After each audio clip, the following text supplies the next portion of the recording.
Praise lord. అమ్మ అంత బాగున్నారా? సంతోషంగా ఉన్నారా? ఒకసారి సంతోషంగా ఉన్నవాళ్ళు గట్టిగా చప్పట్లు కొట్టాలి.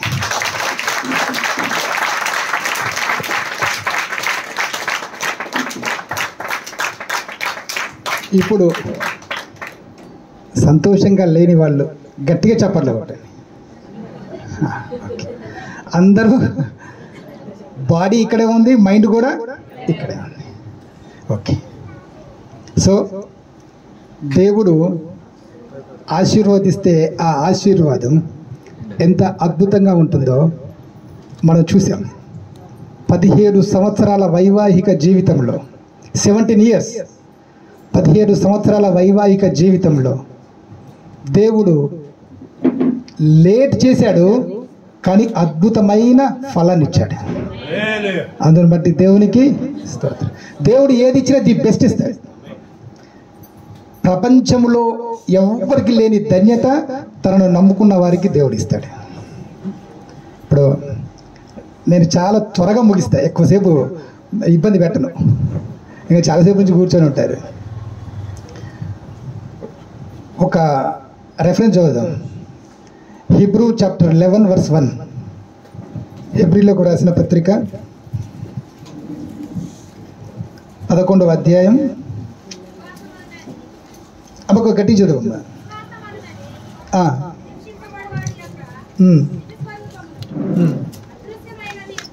విశ్వాసం అనేది నిరీక్షింపబడు వాటి యొక్క నిజ స్వరూపము, అదృశ్యమైనవి ఉన్నవనుటకు రుజువు. అసలు ఇది అర్థమైందా? ఏంటి ఇదేదో మనం జనరల్గా చదివేస్తూ ఉన్నాం. విశ్వాసం అనున్నది నిరీక్షింపబడు వాటికి నిజ స్వరూపము, అదృశ్యమైనవి ఉన్నవనుటకు రుజువు. ఇది ఎన్నోసార్లు చదివి ఉంటాం. అసలు ఏంటి మరి విశ్వాసం అనేది? అదృశ్యమైనవి ఉన్నవనడానికి రుజువు ఏంటి? అసలు అదృశ్యమైనవి కనబడనివి, అవి ఉన్నవని మనం నమ్మాలి. That is faith. అది విశ్వాసం. అంటే చూడండి, ఒక పాప ఉంది, 10వ తరగతి చదువుతుంది అనుకుందాం. ఆ అమ్మాయి అనుకుంది డాక్టర్ కావాలనుకుంది. ఆ 10th పాప డాక్టర్ కావాలనుకుంది కదా. 10వ తరగతిలో ఏ రోజైతే తను డాక్టర్ కావాలనుకుందో ఆ రోజు నుండి ఆ విజువలైజ్ ఆమె డాక్టర్ అయినట్లు, మెడలో స్టెథోస్కోప్ పెట్టుకున్నట్లు, వైట్ కోట్ వేసుకొని హాస్పిటల్లో ట్రీట్మెంట్ చేసినట్లు విజువల్లో చూసుకోవాలి. అప్పటికి జరగలేదు. ఇంకా 10వ తరగతిలోనే ఉంది. డాక్టర్ కావాలి అంటే ఇంటర్మీడియట్ కంప్లీట్ కావాలి, నీట్ ఎగ్జామ్ రాయాలి, దానిలో రిజల్ట్ రావాలి. రిజల్ట్ వచ్చిన తర్వాత మళ్ళీ 5 సంవత్సరాల కోర్స్ పూర్తి చేసిన తర్వాత డాక్టర్ అవుతారు. అంటే దాదాపుగా 7-8 సంవత్సరాల ప్రాసెస్. కానీ ఆ పాపకు విశ్వాసం ఎలా ఉండాలంటే నిజంగా తన కళ్ళ ముందు జరిగినట్లుగా చూసుకుంటూ ఉండాలి. ఎప్పుడైతే ఆ కళ్ళ ముందు జరిగినట్లుగా చూసుకుంటూ ఉంటే ఒకరోజు అది మన కళ్ళ ముందు ప్రత్యక్షత అవుతుంది అన్నమాట. That is faith. అది విశ్వాసం. క్రైస్తవులకు ఉండాల్సింది అది. మనకి ఎంత బలమైన విశ్వాసం ఉండాలంటే, తల్లిగా పిల్లలలో ఒక అద్భుతమైన ప్రపంచాన్ని శాసించగలిగేంత ధన్యత కల పిల్లలుగా తల్లిదండ్రులు చూడాలి. చిన్నప్పుడే పిల్లల్ని అంత గొప్పవారిగా చూసుకోవాలి. ఇప్పుడు నేను ఇంతకుముందు చెప్పినట్లున్నా, యేసు ప్రభుల వారు పుట్టారు కదా, చిన్న బాబు. 3 అంటే జ్ఞానులు వచ్చారు. ఒకరు బంగారం తెచ్చారు, ఒకరు సాంబ్రాణి తెచ్చారు, ఒకరు బోలం తెచ్చారు. బాబు దాంతో ఏం చేస్తారు? ఇప్పుడు ఈరోజు మీరు గిఫ్ట్ తెచ్చి ఉంటారు. ఏం తెచ్చారు చెప్పు? బంగారం, సాంబ్రాణి, బోలం తెచ్చారు. ఎవరన్నా తెలియదుగా. మరి అప్పుడు వాళ్ళు ఎందుకు తీసుకొచ్చారు? మనం ఏం చేస్తాం? ఆడుకోవడానికి బొమ్మలు తెస్తాం, వేసుకోవడానికి డ్రెస్ తెస్తాం, చెప్పులు తెస్తాం, ఇలాంటివి తెస్తాం. మరి వాళ్ళు ఎందుకు బంగారం, సాంబ్రాణి, బోలం తీసుకొచ్చారు? వాడితో ఏం చేసుకుంటాడు? చిన్నపిల్లవాడు ఆడుకుంటాడు? ఆడుకోడు. అంటే వాళ్ళు జ్ఞానులు కదా. వారు చిన్న పిల్లవాడే బాలుడైన యేసయ్యలో ఒక రారాజును చూశారు. ఆ చిన్నప్పుడే ఒక రాజును చూశారు కాబట్టి బంగారం తెచ్చారు రాజసింహాసనానికి సూచనగా, బోలాన్ని తెచ్చారు ఒక యాజకత్వానికి సూచనగా, సాంబ్రాన్ని తెచ్చారు ఒక ఏది మన సాంబ్రాణి బోలము అవి వేస్తారు కదా, ఆ ధూపం వేసి దానికి సూచనగా తెచ్చారు అనమాట. అంటే తన పునరుత్థానానికి సూచనగా తెచ్చారు. చిన్న బాలుల్లో జ్ఞానులు ఒక రాజును చూశారు, ఒక యాజకుని చూశారు, ఒక మరణాన్ని జయించిన ఒక వీరుని చూశాడు. అది కంటి ముందు జరిగింది. పిల్లల్లో తల్లిదండ్రులుగా చిన్నప్పుడే పిల్లల్లో తల్లిగా తండ్రిగా అలా చూడాలి. ఇప్పుడు యోసేపు ఉన్నాడు, 13 సంవత్సరాల బాలుడు, 13 years. ఆయనకు ఒక దర్శనం వచ్చింది. మిగతా అన్నయ్యలు ఉన్నారు, వాళ్ళతో పాటు తిరుగుతూ ఉన్నాడు. ఒకరోజు ఆయనకు 13 సంవత్సరాల వయసులో ఒక దర్శనం వచ్చింది. పొలంలో పనలు కడతా ఉన్నారు. ఈయన పన నిలబడింది, మిగతా వారి 11 పనలు ఆయన ముందు సాష్టాంగపడ్డాయి. చూశాడు, అది మైండ్లో ఉండిపోయింది. వచ్చాడు, వాళ్ళ అన్నతమ్ములకు చెప్పాడు. చెప్తే వాళ్ళు నమ్మలేదు, వాళ్ళు తిట్టారు. ఒరే, మేము నీకు దాసులుగా ఉంటామా? ఈర్ష్య, ద్వేషం మొదలైంది వాళ్ళలో. అలా కొన్ని రోజులు గడిచింది. మళ్ళీ ఇంకో దర్శనం వచ్చింది. ఈసారి సూర్యుడు, చంద్రుడు, 11 నక్షత్రాలు ఈయన ముందు సాష్టాంగపడ్డట్లుగా మళ్ళీ చూశాడు. వాళ్ళ నాన్నకు కూడా కోపం వచ్చింది. ఏరా, మీ అమ్మ నాన్న మేము కూడా నీ ముందు సాష్టాంగపడతామా? వాళ్ళ నాన్న అది మైండ్లో పెట్టుకున్నాడు. యాకోబు అది మైండ్లో పెట్టుకున్నాడు. బాలుడు పెద్దగైతా ఉన్నాడు. 13 సంవత్సరాల వయసులో 2 దర్శనాలు వచ్చాయి. ఆ దర్శనం ఆ యోసేపు మైండ్లో అలా ఫిక్స్ అయిపోయింది. అలా కొన్ని రోజులు గడిచింది. అన్నయ్యలు ద్వేషంతో నిండిపోయారు. మైండ్లో ద్వేషం, అసూయతో ఉన్నారు. వీడు గొప్పడవుతాడా? వీడు దర్శనాలు వస్తాయా? మేము ఈయన కింద ఉంటామా? ఈయనకు సాగిలపడి నమస్కారం చేస్తామా? ఆ ఆలోచనతో ఉన్నారు. ఒకరోజు వాళ్ళ నాన్న పిలిచాడు. మరి యోసేపు రా అన్నాడు. అనగానే వెళ్ళాడు. మీ అన్నయ్యలందరూ కూడా ఆహారానులో మందలు మేపుతా ఉన్నారు. నువ్వు వెళ్ళి వారు క్షేమంగా ఉన్నారా లేదా చూసి రమ్మన్నాడు. సరే, పాపం ఈయన అన్ని రెడీ చేసుకున్నాడు. చిన్నపిల్లోడేగా నడుచుకుంటూ వెళ్ళాడు. ఆ ప్రాంతానికి వెళ్ళాడు, వాళ్ళ నాన్న చెప్పిన ప్రాంతానికి. అక్కడ వాళ్ళు లేరు. వెతుకుతా ఉన్నాడు. ఎక్కడున్నారు? చెట్టు, పొలము, అన్ని అడవిలో అంతా వెతుకుతా ఉన్నారు. వాళ్ళు ఎక్కడ కనబడలా. దూరం నుంచి పొలంలో పనిచేసి ఒకరిని చూశాడు. అరే, ఈ చిన్నపిల్లవాడు ఎవరి కోసం వెతుకుతున్నాడు ఆలోచించాడు ఆయన. అంటే ఈ యోసేపు ఎంత వెతుకుంటాడు? దూరంలో పొలంలో ఉన్న అతను ఈ పిల్లవాడు ఎవరినో వెతుకుతున్నాడు అని కనిపెట్టాడంటే ఈయన ఎంత వెతుకుంటాడు? వెతికితే కనబడలా. దూరంలో చూశాడు ఆయన. బాబు రా అన్నాడు. వచ్చాడు. ఎవరిని వెతుకుతున్నావు? మా సహోదరులు ఇక్కడ ఉన్నారు, వారిని వెతుకుతున్నా. అరే, వాళ్ళు దోతానికి వెళ్తారని మాట్లాడుకునేటప్పుడు నేను విన్నా, వారు అక్కడికి వెళ్ళి ఉంటారేమో అన్నాడు. కానీ వాళ్ళ నాన్న ఏం చెప్పాడు? నువ్వు పలానా ప్లేస్లోకి వెళ్ళి అక్కడ ఉంటారు, కలుసుకొని రమ్మన్నాడు. అక్కడ లేరు. మనం ఏం చేస్తాం? వెంటనే ఇంటికి వచ్చి నాన్న అక్కడ లేడు, మేమేం చేయాలంటున్నాం. కానీ యోసేపు మాటను పట్టుకోవాలా, తండ్రి హృదయాన్ని పట్టుకున్నాడు. తండ్రి హృదయం ఏంటి? వాళ్ళ అన్నయ్యలు ఎక్కడున్నారు, వారి క్షేమ సమాచారం కావాలి. అందుకే అక్కడి నుండి మళ్ళీ 20-25 కిలోమీటర్ల దూరం ఉంటుంది దోతాన్ అంటే. అక్కడ వరకు వెళ్ళాడు. మళ్ళీ దోతాన్ వరకు వెళ్ళాడు. దూరంగా అక్కడ కనబడతా ఉన్నారు వాళ్ళ అన్నయ్యలు. ఈయనలో సంతోషం వచ్చింది. వాళ్ళు ఈయనను చూశారు. వాళ్ళలో ఈర్ష్య, ద్వేషం వచ్చింది. దూరంగా ఉన్నప్పుడే అన్నయ్యలను, తమ్ముడు చూస్తే వాళ్ళలో ఈర్ష్య, ద్వేషం వచ్చింది. తమ్ముడికి అన్నయ్యను చూడగానే సంతోషం వచ్చింది. మనం కూడా కొంతమంది ఉంటారు మనకు పడని వాళ్ళేమో, వారిని దూరంగా చూడగానే ఏం చేస్తాం? మనం ముఖం ఇటు తిప్పేస్తాం. ఇంకా అలా చూడాలి. ఇంకా మన హృదయంలో ఎప్పుడైతే అసూయ, ద్వేషం ఉంటుందమ్మా, దేవుని యొక్క ఆశీర్వాదాలు మనకు దూరం అయిపోతాయి. ఎప్పుడైతే మనము అసూయ, ద్వేషాలు లేకుండా మన శత్రువుని సైతం మనం ప్రేమించే క్వాలిటీ మనలో ఉంటుందో, అప్పుడు దేవుని యొక్క బ్లెస్సింగ్స్ మన పైన ధారాళంగా దిగొస్తాయి. ఫస్ట్ మనం ఎక్కడ ఉండాలి? మన మైండ్లో నెగిటివిటీ ఉండొద్దు. ప్రతిది కూడా పాజిటివ్గా ఆలోచించాలి. అందుకే యోసేపు చూస్తూ ఉన్నాడు, సంతోషంగా అక్కడికి వెళ్తున్నాడు. వాళ్ళందరూ మాత్రం అసూయతో చూస్తున్నారు. సరే, వచ్చారు దగ్గరికి.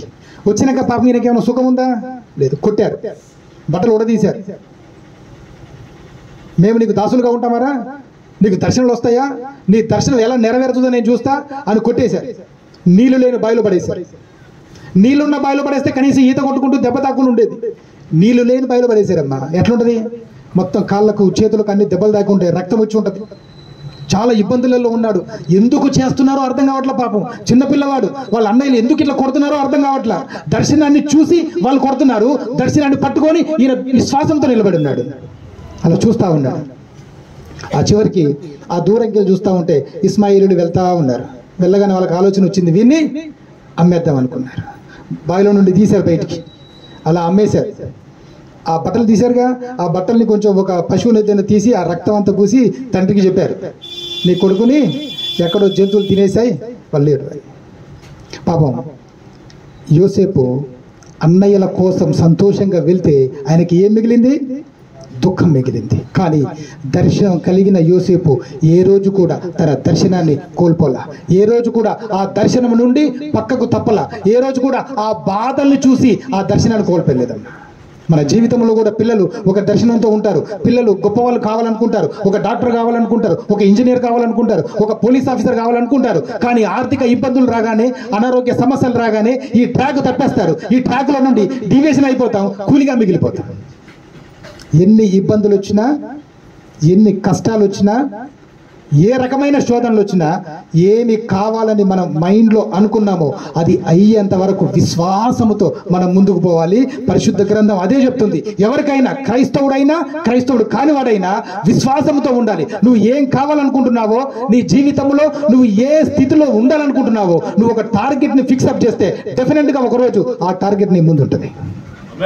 అక్కడ ఎక్కడ కూడా దానిలో డీవియేషన్ లేదు. ఇంకా మనం వెనకడుగు వేయాల్సిన అవసరమే లేదు. నువ్వు ఎవరు అనగా ఎప్పుడైతే నీ మైండ్లో ఒక స్థితిలోకి నేను రావాలి, ఒక స్థాయిలో నేను ఉండాలని మైండ్లో ఫిక్సప్ చేసుకుంటే తప్పకుండా అది మన కళ్ళ ముందు నెరవేరుతుంది. అందుకే విశ్వాసం అనేది నిరీక్షింపబడు వాటి యొక్క నిజ స్వరూపము, అదృశ్యమైనవి ఉన్నవని అనుటకు రుజువు. అది if you can see invisible you can do impossible అంటారు. అదృశ్యమైనవి చూడగలిగితే అసాధ్యమైనవి చేస్తాం. అదృశ్యమైనవి మనం చూడాలి, అసాధ్యమైనది మన జీవితంలో ఏది ఉండదు. ఏదైనా సరే మనం చేయగలుగుతాం అన్నమాట. పాపం ఏమైంది? బానిసగా అమ్మేశారు, వెండి నాణ్యాలకు అమ్మేశారు. పాపం ఈయనకు అర్థం కావట్లా, చిన్నతనంలో నాకు ఎన్ని ఇబ్బందులు, కానీ దర్శనాన్ని మాత్రం పట్టుకొని ఉన్నాడు. అలాగే అక్కడి నుండి ఆ పోతీఫర్ ఇంటికి వెళ్తారు. అక్కడ సుఖముందా? చెయ్యని నేరానికి నేరం మోపుతారు. నేరం మోపి జైలుకు పంపించేశారు. అయినా సరే తన దర్శనాన్ని వదిలిపెట్టలా.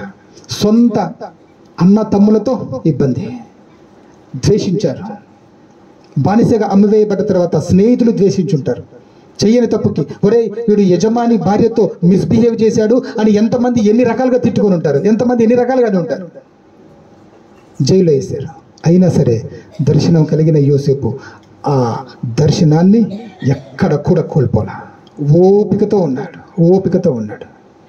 ఒకరోజు రాజు సమక్షంలో ఉండవలసిన ఇద్దరు కూడా అదే జైల్లో ఉన్నాడు. వాళ్ళిద్దరు, భక్ష్యకారుడు పానదాయకుడు, ఇద్దరు అదే జైల్లోకి వచ్చారు. వారితోను కూడా సార్ నేను చెయ్యని తప్పుకు నన్ను జైల్లో వేశారు, నాకు ఏ సంబంధం లేదని కూడా చెప్పలేదు. వారు ఏ పని చెప్తే అది చేసుకుంటూ నమ్మకంగా ఉన్నారు. అలా 2-3 సంవత్సరాలు జైల్లోనే ఉన్నాడమ్మా. కానీ దర్శనం కలిగిన యోసేపు ఆ దర్శనం నెరవేర్పులోకి వచ్చే కాలం ఒక రోజు వచ్చింది. అప్పటికి అతని వయస్సు 30 సంవత్సరాల వయసు వచ్చింది. యోసేపు 30 సంవత్సరాల వయసులో ఫరో రాజు ముందు ఒక ప్రధానిగా నిలబడ్డాడు. 30 సంవత్సరాల వయసు వచ్చేసరికి ఏ వయసులో దర్శనం వచ్చింది? 13 సంవత్సరాల వయసులో. ఏ వయసులో రాజు ముందు నిలబడ్డాడు ప్రధానిగా? 30 సంవత్సరాల వయసులో. మధ్యలో ఎంత గ్యాప్ ఉంది? 17 సంవత్సరాలు. 17 ఇయర్స్ వెయిట్ చేశాడు. 17 సంవత్సరాలు సొంత వాళ్ళు ద్వేషించారు. 17 సంవత్సరాలు రక్త సంబంధికులు ద్వేషించారు. 17 సంవత్సరాలు ఇరుగు పొరుగు వారు ద్వేషించారు. 17 సంవత్సరాలు అనరాని మాటలు ఎన్నో అని ఉంటారు. కానీ తన దర్శనాన్ని మాత్రం ఏ రోజు కోల్పోలా, అలా పట్టుకొని ఉన్నాడు. 17 ఇయర్స్. ఈరోజు పాస్టర్ తిమోతి గారు కూడా, వారి సతీమణి గారు కూడా అనుకొని ఉంటారు. చాలా మంది పాస్టర్ గారు ఎంతో మందికి ప్రేయర్ చేస్తాడు కదా, వాళ్ళకి గర్భఫలం లేదని అనుకొని ఉంటారు. బయటికి అనకపోయినా మైండ్లో అనుకొని ఉంటారు. మీరు అనుకుంటున్నారన్న విషయం వీరికి కూడా తెలిసి ఉంటుంది ఆ విషయం. కానీ దర్శనం కలిగిన కుటుంబం ఆ దర్శనాన్ని వదిలిపెట్టలా. ఆ దర్శనం పట్టుకొని ఉన్నారు, అలాగే పట్టుకొని ఉన్నారు. 1 రోజు అయిపోయింది, 2 రోజులు అయిపోయింది, సంవత్సరాలు గడిచాయి. 17 ఇయర్స్. మనం అనుకుంటాం ఒక బాబు పుట్టాలన్నా పాప పుట్టాలన్నా తల్లి తన గర్భంలో 9 నెలలు మోస్తుంది. కానీ వీరు 17 సంవత్సరాలు ఆ దర్శనాన్ని వారి గర్భంలో మోసారు. 17 ఇయర్స్ ఆ దర్శనాన్ని గర్భంలో మోసారు. ఈ రోజు అక్షరానుసారంగా మనం చూస్తున్నాం. అబ్రహాం ఉన్నాడు, 75 సంవత్సరాల వయసు. ఆ వయసులో దేవుడు చెప్పాడు, అబ్రహాము బయటికి రా, ఆకాశ నక్షత్రాలు చూడు. చూశాడు, నీ సంతానాన్ని ఆ విధంగా ఇస్తాను నీకు సంతానం అన్నాడు.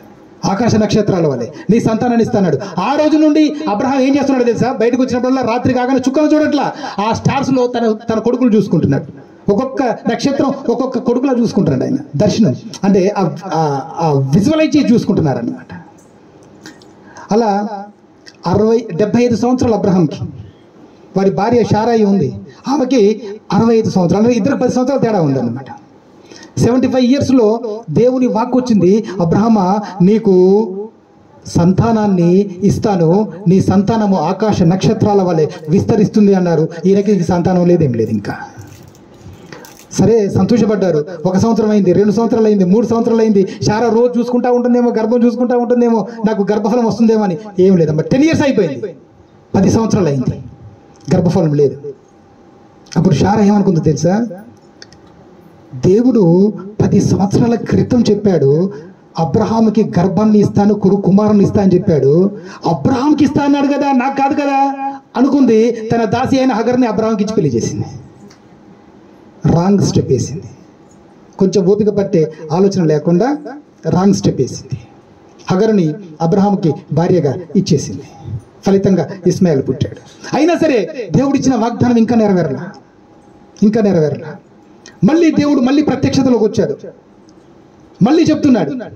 అయినా వీరు విశ్వాసంతో నమ్మలేని పరిస్థితిలో ఉన్నారు. అలా 25 సంవత్సరాలమ్మా, 25 ఇయర్స్ అబ్రహాము తన విజన్ని, అబ్రహాము తన దర్శనాన్ని తన గర్భంలో మోస్తూనే ఉన్నాడు. 25 సంవత్సరాలు మోసాడు. ఆయన వయసు 100 సంవత్సరాలకు వచ్చేసింది. వైఫ్ షారా వయసు 90 సంవత్సరాలకు వచ్చేసింది. ఎన్ని సంవత్సరాలు మోసాడు? 25 ఇయర్స్ తన దర్శనాన్ని మోసాడు. ఇప్పుడు దానికన్నా ముందు దేవుడు ఏం చెప్పాడంటే అబ్రహాంతో, అబ్రాము, ఆయన పేరు అబ్రాము యాక్చువల్గా. దేవుడు అన్నాడు నీ పేరు అబ్రహాముగా మార్చేశాను అన్నాడు. అబ్రహాము అంటే అనేక జనములకు తండ్రి. షారాతో అన్నాడు, అమ్మ నీ పేరు షారాయి కాదు, ఇక నుండి నీ పేరు షారా, అంటే నువ్వు రాకుమారివి, అనేక జనములకు పాలించే ఓ తల్లి లాంటిదని. కానీ వీరికి సంతానం లేదు. వీళ్ళు అనుకున్నారు నా పేరు మార్చావు బాగానే ఉంది, అబ్రామును పోయి అబ్రహాము చేసావు, అనేక జనములకు తండ్రి అన్నావు, షారాయిని షారా చేసావు, రాజకుమారి అని పెట్టావు, మరి గర్భఫలం లేదు కదా. ఒకరోజు అబ్రహాం ఎక్కడో దూరం ఉండుంటాడు, అక్కడ షారా ఇక్కడ ఉంటుంది, పని వాళ్ళంతా ఉన్నారు. అబ్రహామా అని పిలిచి ఉంటుంది, పిలవగానే ఆయన చూసుంటాడు, వీళ్ళందరూ నవ్వుకొని ఉంటారు. అబ్రహాం అట ఆయనకి సంతానమే లేదు, అబ్రహాం అంటే అనేక జన్మలకు తండ్రి కదా, ఈవిడ ఆయనని అబ్రహాం అని పిలుస్తుంది, అనేక జన్మలకు తండ్రి అని పిలుస్తుంది, అతని కొడుకులు వెళ్ళారు కదా అని వీళ్ళందరూ గెలిచేసి ఉంటారు, నవ్వి ఉంటారు. అంతలో అబ్రహాం అక్కడ నుంచి షారా నేను వచ్చేస్తున్నాను అని ఉంటాడు. ఈమె షారానా? ఈమె షారాయి కదా, షారా అంటే రాజకుమారి, ఈమె రాజకుమారి అయిపోయింది, అప్పుడే ఇంతమందిని పాలించే ఒక తల్లి అయిపోయిందా, సంతానమే లేదు కదా అని అనుకుని ఉంటారు, గెలిచేసి ఉంటారు, మాట్లాడి ఉంటారు, ఎన్నో రకాలుగానే ఉంటారు. కానీ ఒకరోజు దర్శనము కలిగిన అబ్రహాము తన గర్భంలో ఒక దర్శనము కలిగిన కుమారుడు దయచేయబోతున్నాడన్న విషయం వీరిద్దరికి మాత్రమే తెలుసు. ఆ చుట్టుపక్కల ఉన్న ఎవ్వరికి తెలియదు. ఇంకా ఒకరోజు చూస్తూ ఉండగా ఇస్సాకు దేవుని యొక్క మాట ప్రకారంగా 25 ఇయర్స్ వారి దర్శనాన్ని వారు క్యారీ చేశారు.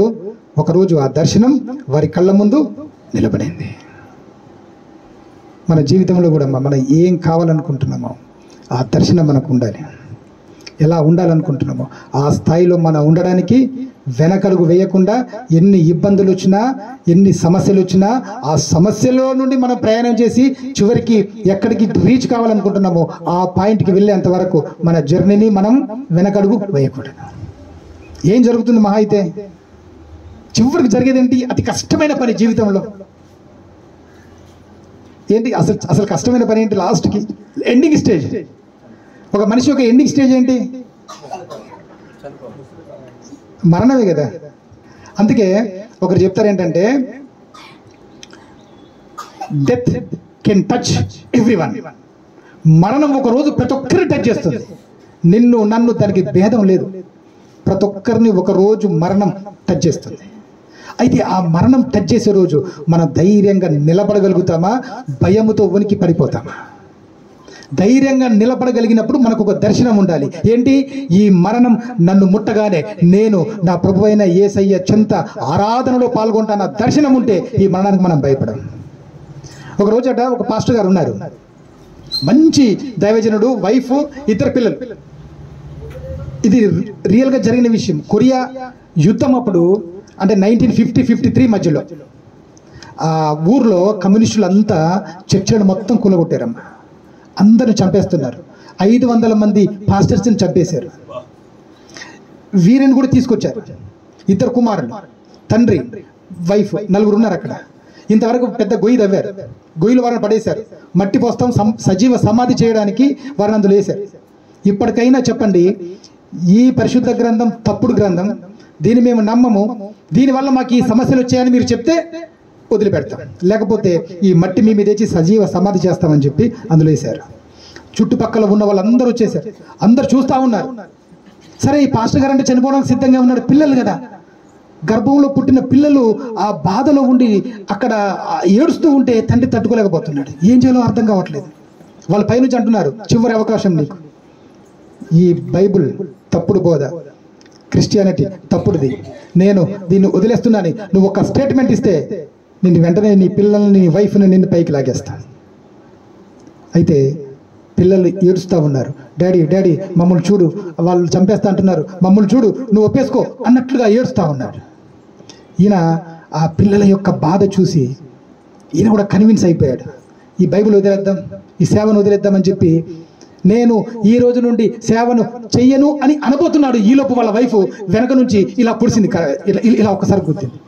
అట్లా అనొద్దు అని చెప్పి పిల్లలతో చెప్తుంది, బాబు ఈరోజు ఇక్కడ మనం సజీవ సమాధి అయిన మరుక్షణం ప్రభువైన యేసుక్రీస్తు చెంత మనం ఉంటాం అని చెప్పేసి చెప్పగానే ఆ వైఫ్కు ధైర్యం వచ్చేసింది, ఆ భర్తకు ధైర్యం వచ్చేసింది. ఆ పరిశుద్ధ గ్రంథాన్ని గట్టిగా పట్టుకున్నాడు. వాళ్ళు పాడడం మొదలు పెట్టారు, స్తుతి గీతాలు పాడడం మొదలు పెట్టారు. వాళ్ళు మట్టి వేస్తా ఉన్నారు, వీళ్ళు పాడుతూ ఉన్నారు, మట్టి వేస్తా ఉన్నారు, వీళ్ళు పాడుతూ ఉన్నారు. ఇక్కడ వరకు మట్టి వచ్చేసిందమ్మా. వాళ్ళు పాడుతూనే ఉన్నారు. చూస్తూ ఉండగా అలా అలా అలా మట్టి వచ్చేసింది. కళ్ళ ముందు వేల మంది చూస్తూ ఉన్నారు. సజీవ సమాధి అయిపోయారు. పాస్టరు, వాళ్ళ వైఫ్, 2 పిల్లలు సజీవ సమాధి అయిపోయారు. దేవుడు రక్షించలేదు వాళ్ళని, వాళ్ళు రక్షించలేదు, ప్రాణాపాయం నుంచి రక్షించలేదు. కానీ చూస్తున్న వేల మంది రక్షణలోకి వచ్చారు. అదే క్షణంలో దేవుడు మన శరీరాన్ని కాదు ప్రేమించేది, ఆత్మని ప్రేమించే దేవుడు. అందుకే అబ్రహాముకు చెప్పాడు, అబ్రహామా నీకు సంతానం ఇస్తా.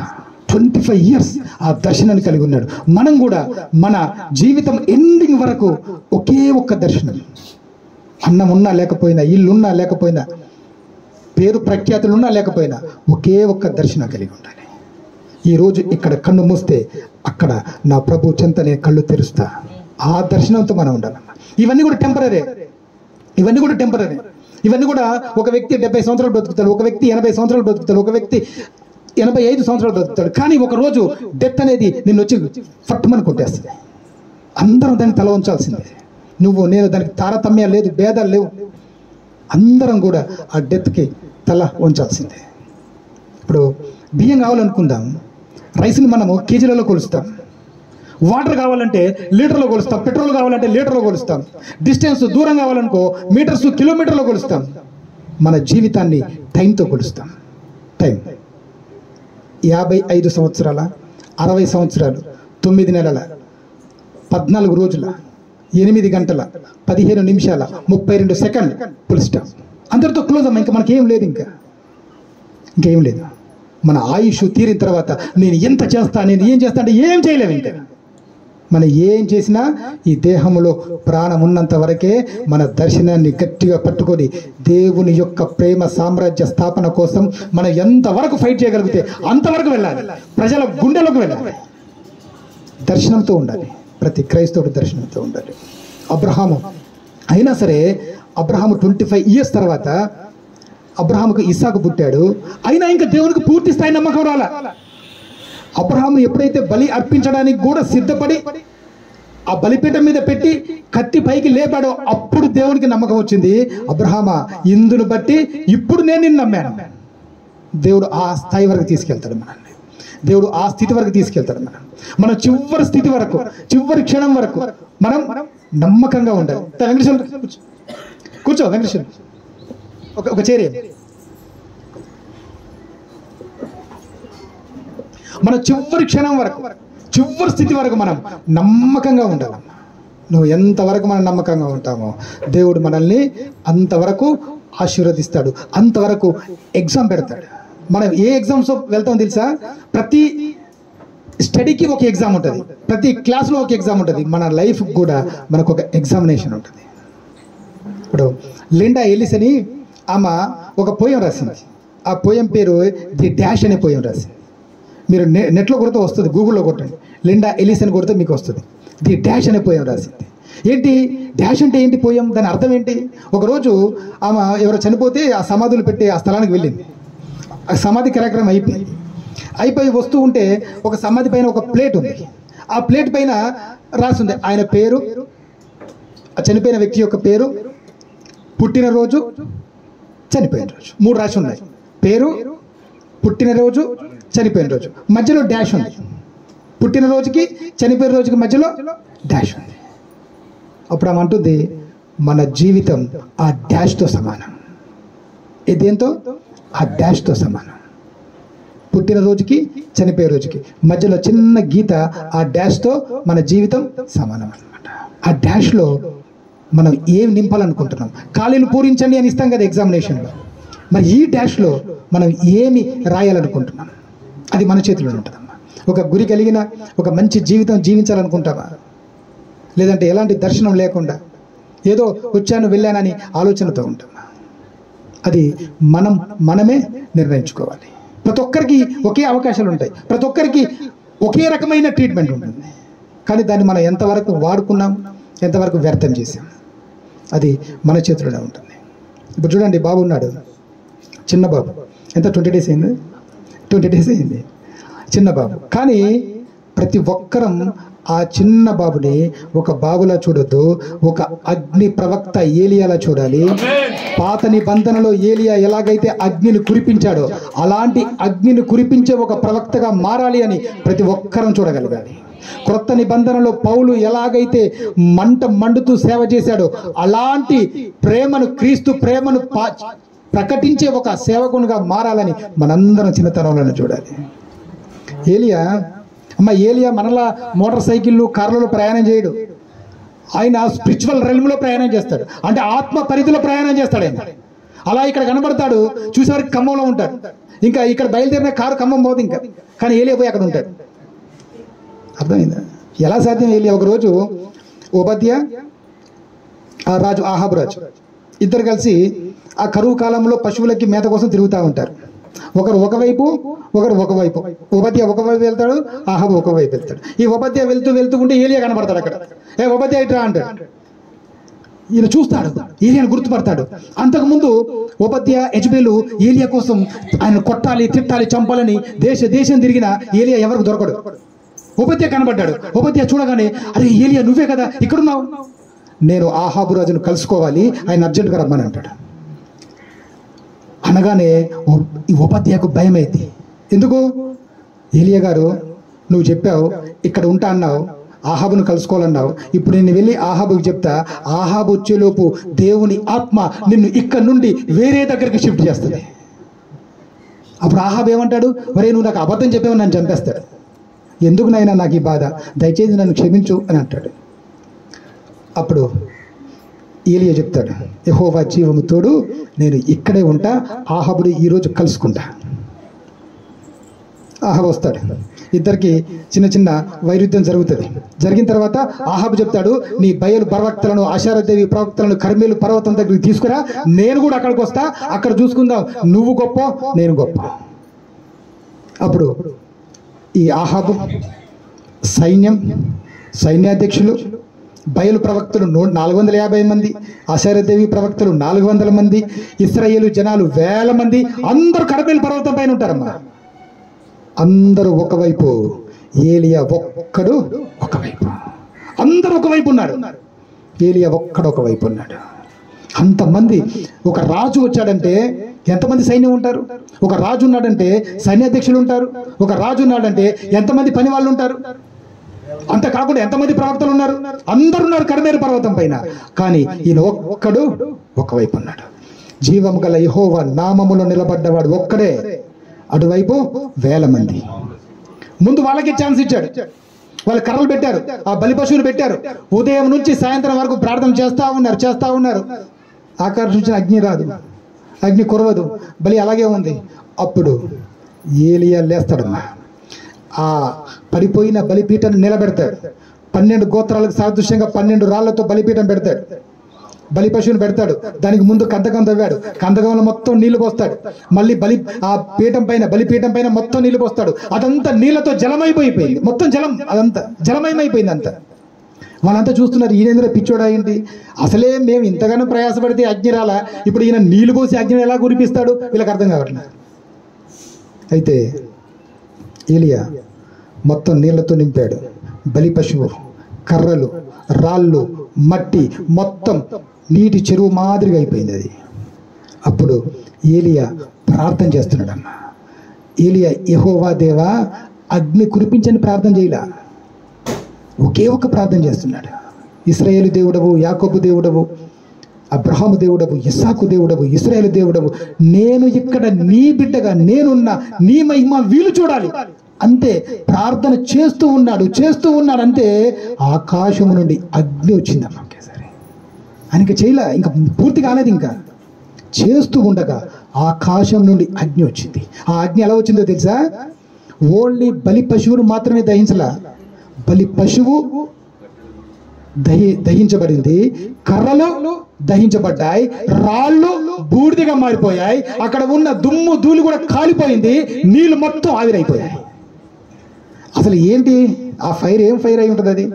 రాళ్ళు కూడా బూడిదగా మారే ఫైర్ అది, ఎక్స్ట్రా ఫైర్. మామూలుగా ఏంటి, అగ్ని రావాలి, బలి పశువు దహించబడాలి, వెళ్ళిపోవాలి, అది యాక్చువల్గా జరగాల్సింది. కానీ ఏలియా ప్రార్థన చేస్తే ఎక్స్ట్రా ఫైర్ వస్తుంది. Fire is answer to fire.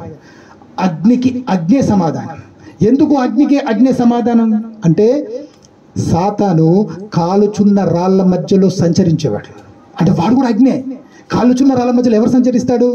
హెజ్కేలు 28, 12, 14 రాసి ఉంటుంది. ఒకసారి చదువుతారు ఎవరన్నా? హెజ్కేలు పుస్తకం 28వ అధ్యాయం 12 నుంచి 14 వరకు. సాతాను డిస్క్రిప్షన్ ఉంటుంది అక్కడ. 9 రకాల రాళ్లతో, బంగారంతో పొదగబడినవాడు, కాలుచున్న రాళ్ల మధ్యలో సంచరించేవాడు. చదవండి, చదవండి.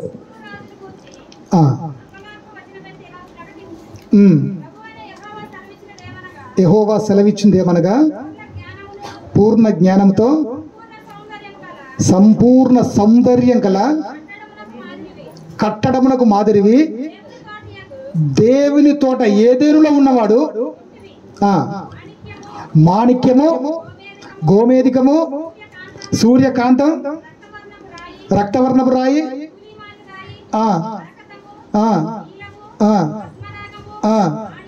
9 చదువమ్మా. ఆ రత్నాలతో పొదగబడినవాడు, బంగారంతో అలంకరించబడినవాడు. నియమించబడిన దినాన పెద్ద ఆరాధన జరిగింది, సౌండ్ చేశారు, పిల్లల గురువులు ఊదారు. అభిషేకమునొందిన కేరుబువై ఒక ఆశ్రయంగా ఉన్నావు,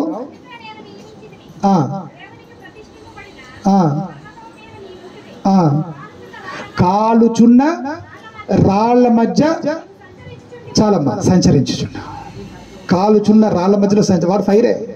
మరి ఆ ఫైర్ని ఎదుర్కోవాలంటే మనం అంతకన్నా రెట్టింపైన ఫైర్గా మారిపోవాలి. అందుకే ఏలియా ప్రార్థన చేస్తే దహన బలి మాత్రమే కాదు, కట్టెలు పోయాయి, రాళ్ళు పోయాయి, నీళ్లు పోయాయి, దుమ్ము కూడా బూడిదగా మారిపోయింది. ఎక్స్ట్రా ఫైర్ వచ్చింది. ఏలియా రావాలి అంటే ముందు అగ్ని రావాలి. ఉదాహరణకి ఒక సీఎం గారు వచ్చారంటే ముందు ఎవరు వస్తారు? సెక్యూరిటీ వాళ్ళు వస్తారు. 2 రోజుల ముందు సెక్యూరిటీ పిఎం గారు వస్తే ముందు ఒక సెక్యూరిటీ హెలికాప్టర్ వచ్చి తిరిగిపోతుంది. దానికన్నా ముందు అందరూ వచ్చి చూసి ఆ ప్లేస్ సేఫా కాదా అన్ని చూసుకొని ఆ తర్వాత విఐపి వస్తారు. అయితే ఏలియా అన్న విఐపి రావాలంటే అగ్ని అభిషేకం ముందు దిగాలి. అగ్ని వచ్చిన తర్వాత ఏలియా వస్తాడు. దైవజనుడు కొండ మీదకి వెళ్ళి దిగిరా అనగానే ఒక్కసారి నేను దైవజనుడిని అయితే ఆకాశం నుండి అగ్ని దిగాలి అని ఒక్క మాట పలకగా అగ్ని దిగొచ్చింది. 50 మందిని వాళ్ళ అధిపతులని కాల్చేసింది. ఏలియా extra fire, not only fire. ఇంకో విషయం తెలుసా, అంటే నేచర్కి ఆపోజిట్గా చేస్తాడు ఏలియా, ప్రకృతికి వ్యతిరేకంగా చేస్తాడు. ఉదాహరణకి మనం ఆకాశంలో మెరుపులు పిడుగులు ఎప్పుడు పడతాయి? వర్షం వస్తే పడతాయి, వర్షం రాకముందు పడతాయి. వర్షం వచ్చినప్పుడే కదా జనరల్గా. ఒకరోజు ఇలాగే వర్షం వస్తూ ఉంది, పాపం ఆ పంట పొలంలో పనిచేస్తూ ఉన్నారు ఒక తల్లి కూతురు. వర్షం బాగా వస్తుందని చెప్పేసి చెట్టు దగ్గరకు వచ్చి నిలబడ్డారు. ఇంతలో ఆకాశంలో పెద్ద ఉరుము వచ్చింది, చెట్టు మీద పిడుగు పడింది, ఇద్దరు చచ్చిపోయారు. వర్షం వచ్చిన తర్వాత ఆకాశం నుంచి అగ్ని దిగి వస్తుంది, అంటే మెరుపులు వస్తాయి, పిడుగులు పడతాయి. కానీ ఏలియా కురవవలసిన వర్షాన్ని ఆపేస్తాడు, అసాధ్యమైన అగ్నిని కురిపిస్తాడు. వర్షాన్ని ఆపేశాడు, అగ్నిని కురిపించాడు. దట్ ఈస్ ఏలియా. అందుకే రీజనబుల్, అన్రీజనబుల్ ఇద్దరు ఉంటారు. రీజనబుల్ పర్సన్ ఏంటి? పరిస్థితులకు అనుకూలంగా మారిపోతాడు. అన్రీజనబుల్ పర్సన్ పరిస్థితులను తనకు అనుకూలంగా మార్చుకుంటాడు. Reasonable person adapt himself to the world, to the situation, whereas unreasonable he adapt the situation to himself. ఆ పరిస్థితులను తనకు అనుకూలంగా మార్చుకుంటాడు. ఏలియా ఈజ్ అన్రీజనబుల్, అసాధ్యమైన సుసాధ్యంగా చేసే మనిషి అన్నమాట. ఆహాబు రథాల కన్నా ఏలియా రన్నింగ్ చాలా ఫాస్ట్ ఉంటుంది. ఆహాబు కన్నా ముందు పరిగెత్తుకుని వెళ్ళిపోతాడు. ఎలా వచ్చింది ఇదంతా అంటే స్పిరిచువల్ రెల్మ్లో ప్రయాణం చేస్తూ ఉంటాడు ఏలియా. ఆకాశ పరిధిలో దేవుని ఆత్మలో అలా ప్రయాణం చేసేవాడు. అందుకే ఏలియా అనగానే ఎక్స్ట్రా ఫైర్. ఈరోజు వారి సంతానం కూడా ఒక ఏలియాలా ఎక్స్ట్రా ఫైర్ ఈ మన అందరి మీదకి, ఈ భూలోకం మీదకి ఎక్స్ట్రా ఫైర్ని దింపే ఒక గొప్పవాడిగా దేవుడు ఆశీర్వదించాలి. యేసయ్య పుట్టగానే ఆ యెరూషలేము మందిలోకి తీసుకొచ్చారు. వాళ్ళ సంప్రదాయ ప్రకారంగా నామకరణం అయిన తర్వాత అక్కడ సుమియోను ఉన్నాడు. ఆ సుమియోను వచ్చాడు, యేసయ్యను చూశాడు. ఈయన అన్య జనులందరికీ వెలుగుగా, సొంత జనులందరికీ మహిమగా, అన్యజనులకు వెలుగుగా, సొంత వారికి మహిమగా, లోకానికి రక్షణగా ఉంటాడు. అదే ప్రవచనం, అదే మాట ఈరోజు ఈ శిశువులో నెరవేరబోవును కాక. అన్యజనులందరికీ వెలుగుగా, మనందరికీ మహిమగా, ప్రపంచానికి రక్షణగా దేవుడు అభిషేకించాలి. బాలుడప్పుడే అభిషేకించాలి, చిన్నతనములే అభిషేకించాలి. అద్భుతంగా దేవుడు తన ప్రణాళికను కుటుంబంలో నెరవేర్చాలి. ఏలియా ఎవరు? అగ్నిని దింపేవాడు. ఏలియాను ఎలీషాను విభాగించాలంటే అగ్ని రావాల్సిందే. మళ్ళీ అవి వస్తే తప్ప వీరిని వినకూడదానికి లేదు. అలా అగ్ని రథము, అగ్ని గుర్రాలు ఏలియాను ఎలీషాను విభాగింపగా ఏలియా సుడిగాలిలో అలా దేవుని దగ్గరికి వెళ్ళిపోయాడమ్మా. వెళ్ళిన ఏలియా మళ్ళీ ఒకరోజు రాబోతున్నాడు. పాత నిబంధనలో ఏలియా ఉన్నాడు, క్రొత్త నిబంధనలో పౌలు ఉన్నాడు. పౌలు రోడ్డు మీద నడుస్తూ ఉంటే పౌలు కర్చీఫ్ చూస్తే, పౌలు నడికట్టును చూస్తే రోగాలన్నీ పారిపోయాయి. రోగాలు పారిపోయాయి ఆయన చూస్తేనే. మనుషులు చూడట్లే ఆయన్ని, మనిషిలో ఉన్న రోగం చూస్తుంది పౌల్ని. రోగాలు పారిపోతున్నాయి. అక్కడ ఉన్న అర్తమీదేవికి సమర్పించే ఆ విగ్రహారాధికులు ఉంటారు, వారికి జీవనోపాధి కరువైపోయిందట. వారికి పని చేయడానికి దొరకట్లేదు. విగ్రహాలు తయారు చేసే వాళ్ళకి విగ్రహాలు తయారు చేయడానికి ఎవరు ఆర్డర్ చేయట్లేదు. ఎందుకు? అందరూ ఏలియాని ఫాలో అవుతున్నారు, ఏలియా దేవుని ఫాలో అవుతారు. మన పౌలుని ఫాలో అవుతున్నారు, పౌలు దేవుని ఫాలో అవుతున్నారు అందరు. ఎలా సాధ్యమైంది పౌలు నీకు ఇది? ఎలా సాధ్యమైంది పౌలు అంటే, మనం కానీ పౌలుని అడిగితే, పౌలు నీకు ఇది ఎలా సాధ్యం అని అడిగితే, దమస్కు దారిలో ఒక రోజు నేను ప్రయాణమై వెళ్తూ ఉండగా యేసు అనే వెలుగులో కాల్చబడిన పౌలుని.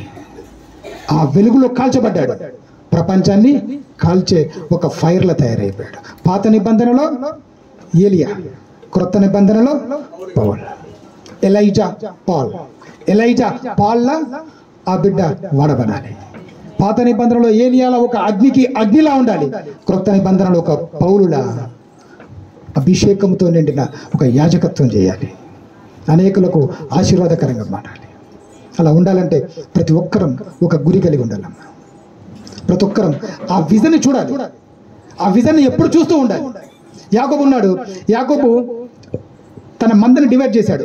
తన మామ లాబానికి మచ్చలు డాగులు ఉన్నాయి అన్నీ ఆయనకి ఇచ్చాడు. ఈ ఏది మంచి అన్నీ దగ్గర పెట్టుకున్నాడు. లాభంతో చెప్తాడు వాళ్ళ మామ లాభంతో చెప్తాడు, ఇక నుండి నా ఈ మంచి మందలో ఏవైతే మచ్చలు డాగులు ఉన్నాయి పుడితే అవన్నీ కూడా నీకు ఇచ్చేస్తా. అప్పుడు లాభాన్ని అనుకుంటాడు, వీడి పిచ్చోడు, మంచి వాటిలో అవి ఎలా పుడతాయి, కాబట్టి వీరికి నేను శాలరీ ఇవ్వాల్సిన అవసరం లేదని ఆయన సంతోషపడి ఉంటాడు. 3 రోజుల ప్రయాణం అంత దూరంలో లాభాను మందంతా ఒకవైపు, యాకోబు అంతా ఒకవైపు పెట్టుకున్నాడు. కానీ యాకోబు ఏం చేశాడో తెలుసా? ఆ చీనా